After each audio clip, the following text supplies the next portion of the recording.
Assalomu alaykum qadrli kanalimiz kuzatuvchilari, e'tiboringiz markazida yana Sport Plus kanali. Qadrli do'stlar, hozirgi dasturimizda internet olamida ro'y berayotgan eng so'nggi yangiliklar to'g'risida batafsil gaplashamiz. Qadrli do'stlar, bugungi dasturimizni boshlashdan oldin, agarda siz kanalimizda yangi bo'lsangiz, albatta kanalimizga obuna bo'lib qo'ying. Sport Plus kanali oilasi a'zosiga aylangan har bir kishi biz uchun juda ham muhim. Bundan tashqari, mana shu roligimiz tarqalishi, mehnatlarimiz besamar ketmasligi uchun pastga tushib, bir dona like bosib qo'ygan bo'lsangiz, men bugungi dasturimizni boshladim. Qadrli do'stlar, 2026-yil bizni zeriktirmaydiganga o'xshaydi. Bu yil o'tkaziladigan qiziqarli janglar orasida Hamza Chimayev va Islom Makhachev o'rtasidagi to'qnashuvni ko'rish qiziqarli bo'ladi deyishmoqda. Bu so'zlar og'ir vazn toifasida UFC chempionlik kamari uchun sobiq da'vogar amerikalik Derek Lewisga tegishli. U 2026-yilda 84 kg-gacha bo'lgan vazn toifasida amaldagi UFC chempioni. Birlashgan Arab Amirliklari vakili 31 yoshli Hamza Chimayev va yarim o'rta vaznda chempionlik kamari sohibi rossiyalik Islom Makhachev o'rtasidagi jangni ko'rishni istashini aytdi. 2026-yilda ko'rishni istagan bitta jangingizni ayting. Hatto u fantastika toifasiga kirsa ham. Shunday, Hamza Chimayevning rossiyalik chempion bilan jangini ko'rishni istardim. Islom Makhachevmi?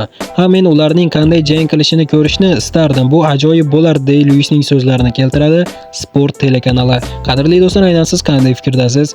Agarda Islom Makhachev va Hamza Chimayev o'rtasidagi jang tashkillashtiriladigan bo'lsa, aynan siz ushbu jangda kimning g'alabasiga ko'proq ishonasiz?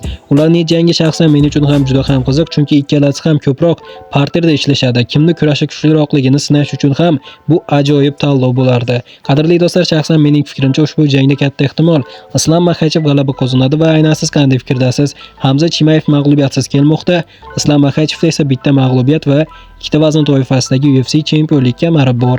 Va aynan siz qanday fikrdasiz? Shaxsiy fikrlaringizni izohlarda yozib qoldiring. Ushbu jangda Islom Makhachev yutadimi yoki Hamza Chimayev? Fikrlarni kutib qolaman do'stlar. Bu paytda bo'lsa UFC'dan rasman qaytarilgan qozog'istonlik jangchi UFC bilan qaytadan shartnoma imzoladi. Nikolay Veretinnikov yana UFC'da faoliyat olib boradi. U 7-fevral kuni tashkil etiladigan UFC Vegas 113 turniri doirasida braziliyalik Jose Enrique Souza bilan bahs olib boradi. Nikolay Amerika Qo'shma Shtatlari vakili Erika Nolan o'rniga zaxira nomzodi sifatida turnirda qatnashadi. Veretinnikovning UFC'dagi ilk faoliyati muvaffaqiyatsiz chiqqan. Qozog'istonlik jangchi ligada debyutini 2024-yilda 34 yoshda o'tkazgan. Hozirga qadar u Dana White rahbarligidagi ligada 4 ta jang o'tkazdi va 3 tasida yutqazdi. Shu bilan UFC rosterdan o'chirilgandi va endi unga yana UFC shartnoma taklif qildi. Qadrli do'stlar, aynan siz qanday fikrdasiz? UFC'dan haydalgan hamyurtimiz Mahmud Murodovga ham mana shunday shartnoma taklif qilishi mumkinmi? Qadrli do'stlar, aynan siz qanday fikrdasiz? Hamyurtimizning rekordi, lekin UFC jangchisi Nikolayga qaraganda anchagina yaxshiroq. Bu paytda bo'lsa sobiq UFC jangchisi Mahmud Murodov O'zbekistondagi murabbiyi Jasur Alijonov bilan aloqalari haqida fikr bildirdi. Munosabatlarimiz Xudoga shukr yaxshi. Jasur akam o'z akamdek.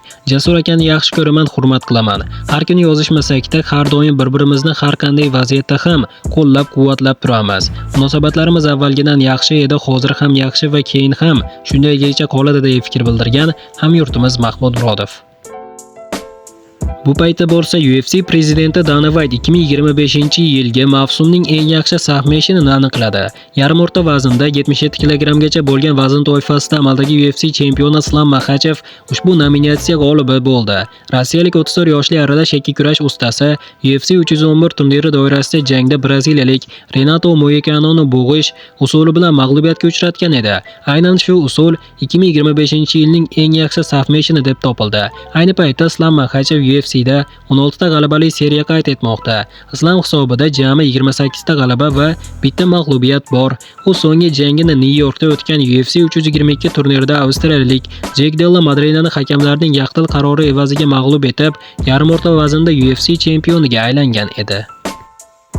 Qadrli do'stlar, hozirgi dasturimiz xuddi mana shu yerda o'z yakuniga yetdi. Videoni oxirigacha ko'rganlarning barchasiga kattakon rahmat. Video yoqqan bo'lsa like bosishni unutmang. Keyingi dasturlarimizda ko'rishguncha xayr, o'zingizni ehtiyot qiling. Sport Plus kanalimizdan uzoqlashmang. Tez orada ko'rishguncha do'stlar.